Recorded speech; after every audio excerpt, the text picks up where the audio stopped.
ಶ್ರೀಮತಿ ಕಮಲಮ್ಮ ಗಂಗಹನುಮಯ್ಯನವರು ನಮ್ಮ ಶಾಸಕರು, ಆತ್ಮೀಯರಾದಂಥ ಮಾಜಿ ಶಾಸಕರು, ಆತ್ಮೀಯರಾದಂಥ ಗಂಗಹನುಮಯ್ಯನವರ ಶ್ರೀಮತಿಯವರು. ಅವರು ಇವತ್ತು ನಮ್ಮನ್ನು ಅಗಲಿದ್ದಾರೆ. ನಮಗೆಲ್ರಿಗೂ ಕೂಡ ಭಾಳ ಅತ್ಯಂತ ಪ್ರಿಯವಾಗಿದ್ದಂಥವರು. ನಮಗೆಲ್ಲ ನೋವಾಗಿದೆ. ಭಗವಂತ ಅವರ ಆತ್ಮಕ್ಕೆ ಶಾಂತಿಯನ್ನು ಕೊಡಲಿ.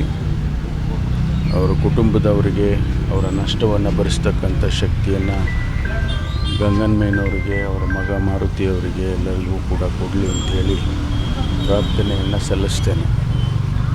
ಅವರು ಸಾರ್ವಜನಿಕ ಜೀವನಕ್ಕೂ ಕೂಡ ಕಾಲಿಟ್ಟು ಜಿಲ್ಲಾ ಪಂಚಾಯಿತಿಯ ಅಧ್ಯಕ್ಷರಾಗಿ ಇಡೀ ನಮ್ಮ ಜಿಲ್ಲೆಯಲ್ಲಿ ಒಳ್ಳೆಯ ಕೆಲಸವನ್ನು ಮಾಡಿದರು. ವಿಶೇಷವಾಗಿ ನಮ್ಮ ಕ್ಷೇತ್ರದಲ್ಲಿ ಮಧುಗಿರಿಯಲ್ಲಿ ಮತ್ತು ಕೊರಟಗೆರೆಯಲ್ಲಿ ಜಿಲ್ಲಾ ಪಂಚಾಯಿತಿಯ ಸದಸ್ಯರಾಗಿ ಆಯ್ಕೆಯಾಗಿ ಜಿಲ್ಲಾ ಪಂಚಾಯಿತಿ ಅಧ್ಯಕ್ಷರಾಗಿ ಕೆಲಸ ಮಾಡಿದಂಥವರು ಜನಮನ್ನಣೆಯನ್ನು ಗಳಿಸಿದರು.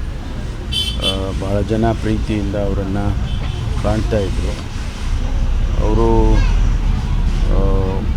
ಇತ್ತೀಚೆಗೆ ಒಂದಿಷ್ಟು ಅನಾರೋಗ್ಯದ ಸಮಸ್ಯೆಯಿಂದ ಬಳಲಿಕೊಂಡು ಇವತ್ತು ಕೊನೆಯ ಉಸಿರನ್ನು ಹಿಡಿದಿದ್ದಾರೆ. ನಿಜಕ್ಕೂ ಕೂಡ ನಮಗೆಲ್ಲ ಭಾಳ ನಷ್ಟ ಆಗಿದೆ ಅಂತ ಹೇಳೋದಕ್ಕೆ ಬಯಸ್ತೇನೆ. ವಿಶೇಷವಾಗಿ ಗಂಗಹನುಮಯ್ಯನವರು ಮಾಜಿ ಶಾಸಕರು ಮತ್ತು ಅವ್ರ ಮಗ ಮಾರುತಿಯವರಿಗೆ